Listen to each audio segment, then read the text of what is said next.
It's a grassroots international movement to try and teach us to become empowered members of our communities, of our schools, of our workplace, and of our world, and to learn tools and practices that help us emulate the peace of these three great leaders and many other giants whose shoulders we stand upon. So the program today will honor the life and work of Martin Luther King, Ghandi, and Cesar Chavez. And today we will focus on what it takes for us to consciously choose to be the change that we want to see in this world. Martin Luther King, Ghandi, Cesar Chavez, Mother Teresa, and many, many others emulated that peace comes first from within. When we're aligned with spirit, we're aligned with an energy that helps us stay in harmony with the world. And when we can be in harmony with the world, we can change the world for the better.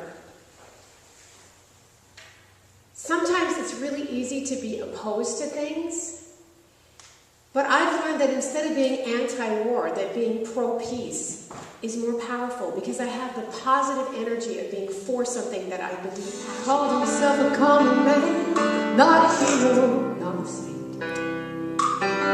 He knew that war just leads to war. He fought for freedom in all violent ways, a cause worth dying for, 'cause he believed that we can change the world with quiet dignity. And hundreds grew to thousands when he marched down to the sea. He was one drop of water in an ocean of hope. One voice of reason that finally spoke. If we're ever gonna get along, peace is our desire. We're never gonna get there. Fighting fire with fire. He was one drop of water. One drop of water. An eye for an eye only makes the whole world blind. What a wise man Gandhi was. As I've studied the lives and the work of these three giants and many others, Thich Nhat Hanh, Mother Teresa, the list is endless.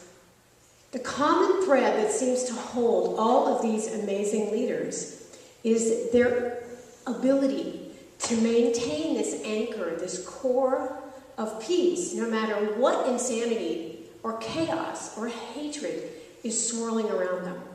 Now, I don't know what their personal practice is or was, but I know how important having one is. We can never obtain peace in the outer world until we make peace with ourselves. So I'd like to invite you to do a short meditation with me.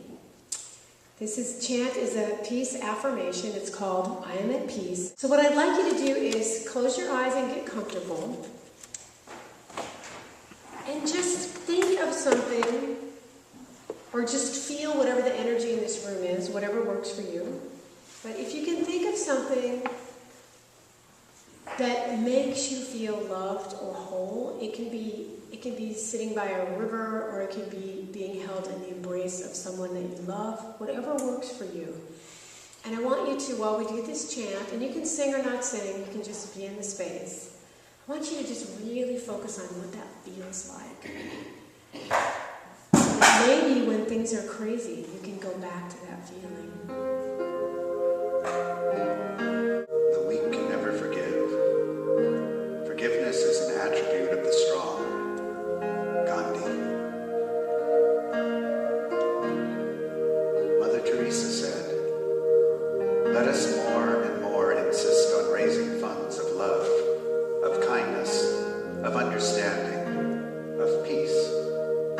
Money will come if we seek first the kingdom of God. The rest will be given."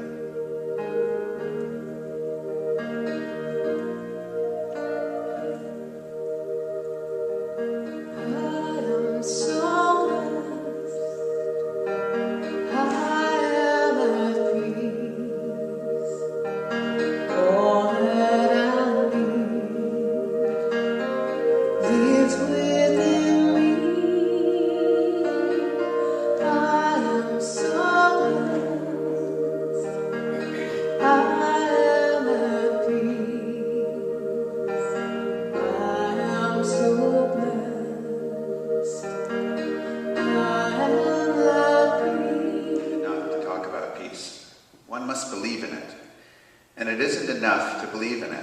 one must work at it.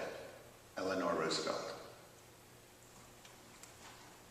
As I've researched peace quotes for this program, and it changes every time I do it, there is no shortage of amazing visionaries across the decades that have seen the potential everywhere for a lasting peace. A very powerful example of truly embodying a belief or practice is the way the Amish people handled the horrible shooting that happened in 2006 when a milk truck driver brutally murdered 10 young Amish schoolgirls. Some of those directly involved with the loss went to the killer's family. One man holding the father of the killer for over an hour, comforting him. Now, mind you, these were people directly impacted. It was their family members, their nieces, their nephews, their children. They held no press conference. They didn't cast blame, and they didn't file any lawsuits.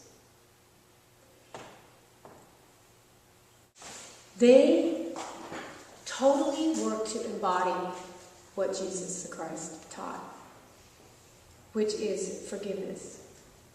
And I remember this incident. I remember hearing it on the news, and I do complete news blackout sometimes because I personally get so overloaded with the violence that it's very difficult for me to hold my anchor and hold my center sometimes. But I remember being horrified by what happened to these very peaceful, very simple, low impact on the earth community. And I kept wondering, how did they manage to hang on to this peace, this forgiveness, this capacity to move beyond and to embrace what happened? Part of the answer is how deeply devoted the Amish are to the teachings of Jesus, who taught to forgive others, to place the needs of others before themselves, and to find peace in the reality that God can bring good out of any situation. I don't know how they got to that, but they managed to.